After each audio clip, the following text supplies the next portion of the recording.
क्या आपने कभी सोचा है कि साल 01010001 से पहले की दुनिया कैसी थी, जब ना तो कोई कैलेंडर था ना ही कोई घड़ी थी। तब लोग समय को कैसे मापते थे, उन्हें कैसे पता चलता था कि कब कौन सी फसल बोनी है और कब कौन सी फसल काटनी है। इंसानों के इतिहास में एक वक्त ऐसा भी था जब इस धरती पर कोई तारीख नहीं थी, ना साल था ना महीना। फिर भी कुछ लोग जानते थे कि कौन सा दिन शुभ है और कौन सा दिन सबसे भयानक। और क्या आपने कभी सोचा है कि कैलेंडर में एक साल 365 दिनों का ही क्यों होता है और साल में 12 महीने ही क्यों होते हैं? इस सवाल का जवाब इतना आसान नहीं, क्योंकि इस सवाल का जवाब विज्ञान और प्राचीन सभ्यताओं की जड़ों में छुपा है। इस वीडियो में हम समय में पीछे चलेंगे, बहुत पीछे, वहाँ जहाँ ना कोई कैलेंडर था न कोई तारीख, जहाँ समय को देखा नहीं जाता था बल्कि महसूस किया जाता था। क्योंकि ये सिर्फ समय की कहानी नहीं है, ये इंसान की सोच, उसकी कल्पना और उसके अस्तित्व की कहानी है। और एक चेतावनी, इस वीडियो में आप जो कुछ भी जानने वाले हैं वो शायद आपकी आज की समय की सोच को पूरी तरह से बदल दे। नमस्कार दोस्तों, मैं हूं श्याम तोमर, स्वागत करता हूं आपका इस वीडियो में। एक सवाल जो इतिहासकारों से लेकर वैज्ञानिकों तक किसी के पास उसका पूरा जवाब नहीं है। सवाल ये नहीं है कि इंसान ने घड़ी कब बनाई, सवाल ये है कि जब घड़ी नहीं थी तो तब समय चलता कैसे था। कल्पना कीजिए, आपकी आंख एक ऐसी दुनिया में खुलती हैं जहां कोई तारीख नहीं होती, कोई सोमवार नहीं, कोई नया साल नहीं और ना ही घड़ियां या कैलेंडर। आपको नहीं पता आज कौन सा दिन है या यहाँ तक कि साल कौन सा है। तो आपके लिए वो दुनिया कैसी होगी? आप अपनी यात्रा या कोई मीटिंग कैसे प्लान करोगे? आप अपना जन्मदिन कब मनाओगे? आप नए साल का जश्न कब मनाओगे? आप ये कैसे तय करोगे कि कब आपको कोई त्योहार मनाना है? लेकिन जब आप अपने आसपास के लोगों को देखते हो तो आप देखते हो कि फिर भी लोग जी रहे हैं, खेतों की बुवाई कर रहे हैं, भविष्य की भविष्यवाणियां कर रहे हैं, युद्ध की तारीख तय कर रहे हैं। अब सवाल ये उठता है कि जब 1 जनवरी 0001 भी नहीं आया था तब इंसान समय को कैसे समझता था? उनके पास कोई डिजिटल घड़ी नहीं थी, लेकिन वे फिर भी जान लेते थे कि कब कौन सा त्योहार मनाना है। कैसे? क्या उन्होंने सितारों से बात की थी या कोई और रहस्यमय तरीका था जिससे वे वक्त को पकड़ पाते थे? कुछ लोगों का मानना है कि हमारे पूर्वजों के पास कोई छुपा हुआ ज्ञान था जिसे वक्त के साथ खो दिया गया। क्या हम उस ज्ञान को वापस खोज पाएंगे? क्या कभी आपने ये महसूस किया है कि घड़ी की टिक टिक असल में आपकी रूह पर एक कैद है? हम सोचते हैं कि हम समय को मापते हैं, लेकिन क्या सच ये नहीं कि समय हमें मापता है? हम मानते हैं कि समय की शुरुआत 1 जनवरी 0001 से हुई थी, लेकिन वो सिर्फ वो पल था जब इंसानों ने उसे बांधने की कोशिश की थी। असल में समय उससे बहुत पहले श्वास ले चुका था, पर उसकी भाषा कोई नहीं जानता था। हजारों साल पहले जब इंसान आसमान की ओर देखते तो उन्हें कुछ बदलाव महसूस होते, जैसे रात में चांद का दिन प्रतिदिन छोटा या बड़ा होना, दिन में सूरज का एक दिशा से निकलकर दूसरी दिशा में अस्त होना, रात में तारों की स्थिति का बदलना। आसमान में होने वाले ये बदलाव कुछ और नहीं बल्कि समय की अनुभूति थे। ऐसा पहली बार था जब उन लोगों ने समय को पहचानने और उसे जानने की कोशिश की थी, लेकिन सवाल ये था कि वो इस वक्त को कैसे बांधें। अब उसे चाहिए था कोई ऐसा तरीका जिससे वो इस वक्त को छू सके, उसे स्थिर कर सके और उसके अनुसार चल सके। और यहीं से शुरुआत हुई इंसान के पहले टाइम मशीन की, जिसे आज हम घड़ी बोलते हैं। वो कोई धातु की घड़ी नहीं थी, ना ही कोई कंपास, वो थे महज पत्थर। आप सोच रहे होंगे कि पत्थर वो कैसे समय को माप सकते हैं, लेकिन इसका जवाब और भी अजीब है। प्राचीन सभ्यताओं ने ऐसे विशाल पत्थरों को खड़ा किया जिन्हें किसी दिशा में नहीं बल्कि सूरज की परछाई के हिसाब से लगाया गया था। हर दिन सूरज अलग कोण से निकलता था और जैसे जैसे दिन बीतते तो पत्थरों की परछाई भी बदलती जाती। लेकिन साल के एक खास दिन वो परछाई ठीक उसी बिंदु पर गिरती थी जिस पर हजारों किलो के वो पत्थर रखे गए थे। आप इसे क्या कहोगे, एक संयोग या किसी रहस्य की कुंजी? ब्रिटेन का स्टोनहेंज दुनिया का सबसे प्रसिद्ध प्राचीन कैलेंडर है जिसके द्वारा उन्होंने समय को मापने की कोशिश की थी। ब्रिटेन की एक खुली जमीन पर खड़े हैं विशाल पत्थर जो एक गोल घेरा बनाए हुए हैं, और वो पत्थर बस यूं ही नहीं रखे गए बल्कि उन्हें बहुत सोच समझ कर रखा गया था। हर साल 21 जून को सूरज ठीक उन्हीं पत्थरों के बीच से निकलता है और 21 दिसंबर को वहीं डूबता है। ये था उनका तरीका मौसम और समय को मापने का। कोई घड़ी नहीं, कोई कैलेंडर नहीं, बस सूरज और पत्थर। साल 2022 की एक स्टडी के मुताबिक स्टोनहेंज में लगे बड़े पत्थर शायद साल के 365 दिनों को दर्शाते हैं, बिल्कुल एकदम हमारे आज के कैलेंडर की तरह। इसमें हर एक पत्थर एक दिन या सप्ताह को दर्शाता है। शायद यही पत्थर उनके लिए समय बताने वाले पहरेदार थे। तो अगली बार जब आप स्टोनहेंज की तस्वीरें देखें तो उसे सिर्फ पत्थरों का ढांचा मत समझिए। ये एक प्राचीन वैज्ञानिक चमत्कार था, एक अद्भुत कैलेंडर जो समय को पत्थरों में कैद करता था। लेकिन क्या आप जानते हैं कि भारत में भी ऐसे कई स्थान हैं जहां सूर्य के साथ जुड़ा हुआ गणित हजारों साल पहले इस्तेमाल किया गया था। भारत में मंदिर केवल पूजा के स्थान नहीं थे बल्कि वे समय के केंद्र थे। आपको क्या लगता है कि कोणार्क का सूर्य मंदिर सिर्फ पूजा के लिए बना था, या फिर वो एक प्राचीन टाइम मशीन था जो समय और साल दोनों गिन सकता था? समंदर की लहरों से कुछ किलोमीटर दूर उड़ीसा में एक मंदिर है जिसे लोग सूर्य देव का रथ बोलते हैं। कोणार्क का सूर्य मंदिर इस तरह से बना है कि साल के 2 विशेष दिनों पर सूर्य की किरणें उसके गर्भगृह में ठीक उसी तरह प्रवेश करती हैं जैसे कोई वैज्ञानिक प्रयोगशाला में प्रकाश को नियंत्रित करता है। सूर्य देव के रथ में 12 पहिए, 7 घोड़े और एक रहस्य जो सदियों से छुपा हुआ है। हर पहिया साल के 12 महीनों को दर्शाता है और हर पहिए में 8 तीलियां हैं जो एक दिन के 8 पहरों को बताती हैं। आपको बता दूं कि जिस तरह से आज हम समय को घंटों में मापते हैं, उसी तरह प्राचीन भारत में हमारे पूर्वज समय को पहरों में मापते थे।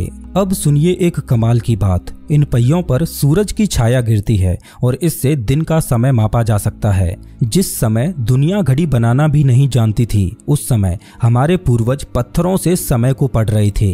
ये कोई कला नहीं थी बल्कि ये विज्ञान था, और वो भी हमारे ही देश की जमीन पर। ये सिर्फ कला नहीं थी, ये टाइम इंजीनियरिंग थी। कल्पना कीजिए कि आप 5000 साल पहले के किसी कबीले में हैं।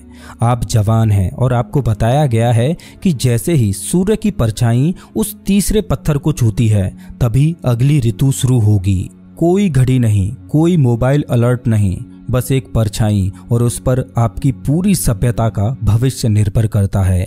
अब सवाल ये आता है कि प्राचीन समय में पत्थर भी समय की भाषा बोलते थे, लेकिन क्या वो भाषा आज भी जीवित है, या हमने उस ज्ञान को खो दिया है और अब हम सिर्फ मशीनों पर ही भरोसा करने लगे हैं?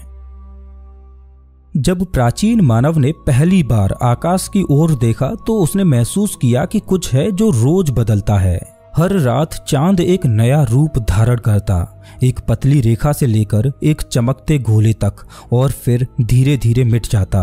ये बदलाव सिर्फ सौंदर्य नहीं था, ये था समय का पहला संकेत। हजारों साल पहले जब न तो घड़ियां थीं और न ही तारीख हैं, तब इंसानों ने चांद को समय मापने के उपकरण के रूप में अपनाया। चांद का 29.5 दिनों का एक पूरा चक्र, अमावस्या से पूर्णिमा और फिर पूर्णिमा से अमावस्या, यही बना दुनिया का पहला कैलेंडर जिसे लूनर कैलेंडर बोला जाता है। भारत में पंचांग प्रणाली में तिथि और पक्ष जैसी संकल्पनाएं चंद्र गति से जुड़ी थीं। यह कैलेंडर केवल समय की माप नहीं था, यह सामाजिक, धार्मिक और कृषि जीवन का आधार बन गया। त्योहार, व्रत, विवाह सब चांद के अनुसार तय होते थे। लेकिन चांद के अलावा एक और खगोलीय शक्ति समय को दर्शा रही थी, सूर्य। सूर्य का एक चक्र लगभग 365 दिन लंबा होता है। वो स्थिर था, सटीक था। यही कारण था कि मिस्र और रोमन सभ्यताओं ने सौर कैलेंडर को अपनाया। अब सवाल उठता है कि एक तरफ चांद था जो 29.5 दिनों में अपना एक चक्र पूरा कर रहा था, तो दूसरी ओर सूर्य था जिसको अलग अलग ऋतुओं के एक चक्र को पूरा करने में लगभग 365 दिन लग रहे थे। तो ऐसे में कौन सा कैलेंडर अधिक प्राकृतिक था? लेकिन भारत ने दोनों के बीच संतुलन बनाया। चंद्र और सौर दोनों को मिलाकर एक कैलेंडर बनाया जिसे लूनीसौर कैलेंडर बोला जाता है। और इस कैलेंडर में हर 32.5 महीनों में एक अधिमास जोड़ा जाता है, यानी एक महीना अलग से जोड़ा जाता है ताकि चंद्र वर्ष सौर वर्ष से मेल खा सके। इसे समझने के लिए प्राचीन विद्वान खगोलीय गणनाओं का प्रयोग करते थे। आज के समय में वैश्विक व्यापार और तकनीक के लिए सूर्य पर आधारित कैलेंडर जरूरी है, लेकिन हमारी आत्मा और संस्कृति अब भी चंद्रमा की ओर झुकी है। इसीलिए होली, दीपावली, सभी त्योहार आज भी चंद्र तिथियों से तय होते हैं। जब पश्चिमी सभ्यताएं साल, महीनों और तारीखों को लेकर संघर्ष कर रही थीं, तब भारत के ऋषि समय को युगों में माप रहे थे। वे जानते थे कि समय केवल एक रेखा नहीं बल्कि एक चक्र है, और इसी चक्र को समझने के लिए उन्होंने रचा वेदांग ज्योतिष। यह सिर्फ एक ज्योतिष ग्रंथ नहीं था, बल्कि यह समय की वैज्ञानिक व्याख्या थी। इसमें पृथ्वी की गति, सूर्य की स्थिति, चंद्रमा की कलाएं, ग्रहों की चाल, सब कुछ जोड़कर एक जटिल लेकिन सटीक प्रणाली बनाई गई थी। ये गणनाएं इतनी सटीक थीं कि आधुनिक विज्ञान ने भी बाद में इन्हें सत्यापित किया। प्राचीन भारत में ऋषियों ने समय को सिर्फ पल नहीं माना, उन्होंने उसे ऊर्जा का प्रवाह समझा। आज जब हम घड़ी की ओर देखते हैं तो हम एक नंबर देखते हैं, लेकिन जब वे आकाश की ओर देखते थे तो उन्हें एक चक्र दिखता था जो जीवन, मृत्यु और पुनर्जन्म की लय को दर्शाता था। आज के समय में हर वर्ष की शुरुआत एक आतिशबाजी के साथ होती है। 1 जनवरी को हम जश्न मनाते हैं, गिनती करते हैं और मानते हैं कि समय ने एक नया चक्र शुरू किया है, जिसे हम नए साल की शुरुआत बोलते हैं। लेकिन क्या आपने कभी ये सोचा है कि ये तारीख आखिर आई कहाँ से? दरअसल 46 ईसा पूर्व में, यानी 1 जनवरी साल 0001 से 46 साल पहले, जूलियस सीजर ने देखा कि रोमन कैलेंडर अराजकता में था। खेती के समय गड़बड़ा रहे थे, धार्मिक आयोजन बिगड़ रहे थे। इस समस्या को हल करने के लिए उन्होंने एक नया कैलेंडर प्रस्तुत किया जिसका नाम था जूलियन कैलेंडर। इसमें 365 दिन और हर 4 साल में एक लीप ईयर जोड़ा गया। लेकिन यहाँ भी एक सवाल बचा रह गया, आखिर इस कैलेंडर की कहानी शुरू कहाँ से हो? मजेदार बात यह है कि सन 0000 जैसा कोई साल कभी था ही नहीं। सीधा 1 ईस्वी यानी 1 जनवरी साल 0001 को जूलियन कैलेंडर का प्रारंभ माना गया, जिसे ईसा मसीह का जन्म वर्ष कहा गया। और इस कैलेंडर में जनवरी के महीने को साल का पहला महीना माना गया। लेकिन ऐतिहासिक रिकॉर्ड्स बताते हैं कि ईसा का जन्म भी शायद इस कैलेंडर के लॉन्च होने से 4 से 6 साल पहले हुआ था। तो क्या ये सिर्फ एक धार्मिक धारणा थी जिसे पूरे संसार का कैलेंडर बना दिया गया? सदियों तक ये जूलियन कैलेंडर चलता रहा, लेकिन 1500 वर्षों में उसमें 10 दिन का अंतर आ गया था और अब जरूरत थी इस कैलेंडर में सुधार करने की। पोप ग्रेगरी 8 ने इसे ठीक करने के लिए ग्रेगोरियन कैलेंडर लागू किया, जिसमें अक्टूबर 1582 में उन्होंने इतिहास से सीधे 10 दिन हटा दिए और 4 अक्टूबर के बाद सीधा 15 अक्टूबर आ गया। और तब से लेकर आज तक हम इसी कैलेंडर को इस्तेमाल कर रहे हैं। चलिए अब जानते हैं कि साल में 12 महीने और 1 महीना 30 दिनों का ही क्यों होता है, और जूलियन कैलेंडर में हर 4 साल में एक लीप ईयर क्यों जोड़ा जाता है, जिसमें फरवरी का महीना 29 दिनों का होता है। तो जैसा कि हमने अभी जाना कि प्राचीन समय में हमारे पूर्वजों ने चंद्र और सूर्य की चाल को समझकर ही कैलेंडर बनाए, तो हमें इस सवाल का जवाब भी चंद्र, सूर्य और पृथ्वी की चाल ही दे सकती हैं। तो इस सवाल का जवाब जानने के लिए पृथ्वी से ऊपर उठते हैं और अंतरिक्ष की ओर चलते हैं। जैसे ही अंतरिक्ष से हम पृथ्वी को देखते हैं तो हम देखेंगे कि पृथ्वी अपनी धुरी पर घूम रही है और हर एक 24 घंटे में पृथ्वी अपनी धुरी पर एक बार घूम जाती है, जिसे हम एक दिन कहते हैं। लेकिन साथ ही साथ पृथ्वी का चंद्रमा भी पृथ्वी की परिक्रमा कर रहा है। तो ऐसे में जब तक चंद्रमा पृथ्वी का एक चक्र पूरा करता है तब तक पृथ्वी अपनी धुरी पर 29.5 बार घूम जाती है। मतलब 29.5 दिनों में चंद्रमा पृथ्वी की एक परिक्रमा पूरी करता है। इसे ही एक महीना बोला जाता है, जो कि 30 दिनों का होता है। जिस तरह चंद्रमा पृथ्वी के चारों ओर घूम रहा है, उसी तरह हमारी पृथ्वी भी सूर्य की परिक्रमा करती है।